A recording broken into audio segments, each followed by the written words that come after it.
கிறிஸ்துவுக்குள் பிரியமான சகோதர சகோதரிகளே, இந்த மன மகிழ்ச்சியான காலை வேளையிலே உங்களை வாழ்த்தி வரவேற்கிறேன். இன்றைய தினம் நாம் தியானிப்பதற்காக தெரிந்து கொண்ட வேத வசனம் எபிரேயர் 6ஆம் அதிகாரம் 2ஆம் வசனம். ஸ்நானங்களுக்கு அடுத்த உபதேசம், கைகளை வைக்குதல், மரித்தோரின் உயிர்த்தெழுதல், நித்திய நியாய தீர்ப்பு என்பவைகளாகிய அஸ்திபாரத்தை மறுபடியும் போடாமல் பூரணராகும்படி கடந்து போவோமாக. நோக்கமில்லாமல் வாழ்வது ஆபத்தானது. தவறான நோக்கங்களோடு வாழ்வதும் வேதனையானதே. தேவ பிள்ளைகளே, உங்கள் வாழ்க்கையின் நோக்கம் என்ன? அநேகர் பணம் சம்பாதிக்கும்படியாகவே கடந்து போகிறார்கள். அநேகருடைய வாழ்க்கை வயிற்றுக்கும் வாய்க்கும் உள்ள போராட்டமாகவே கடந்து போகிறது. பிள்ளைகளுக்காக வாழ்கிறவர்கள் உண்டு.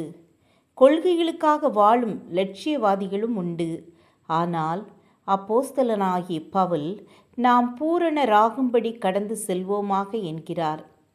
தனது வாழ்க்கையின் குறிக்கோளாக எந்த மனுஷனையும் கிறிஸ்து இயேசுக்குள் தேறினவனாக நிறுத்தும்படிக்கு என்பதையே தெரிந்து கொண்டு விசுவாசிகளை பூரணத்திற்குள் வழிநடத்தினார். பூரணராகுதல் என்றால் என்ன? கிறிஸ்துவின் சகல குணாதிசயங்களையும் முற்றிலும் சுதந்தரித்து கொள்வதுதான். கிறிஸ்துவின் சாயலிலே அனுதினமும் மறுரூபமடைவதுதான். பூரணத்தை நோக்கி முன்னேறுகிறவர்களுக்கு ஒரு நம்பிக்கை உண்டு. அவர் வெளிப்படும் போது அவர் இருக்கிற வண்ணமாகவே நாம் அவரை தரிசிப்பதினால் அவருக்கு ஒப்பாயிருப்போம் என்று அறிந்திருக்கிறோம் என்று 1 யோவான் 3:2 வாசிக்கின்றோம்.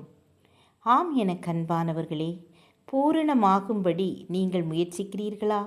இப்படிப்பட்ட நம்பிக்கை வைத்திருக்கிறவன் எவனும் அவர் சுத்தமுள்ளவராய் இருக்கிறது போல தன்னை சுத்திகரித்து கொள்ளுவான் என்று 1 யோவான் 3:3 வாசிக்கிறோம்.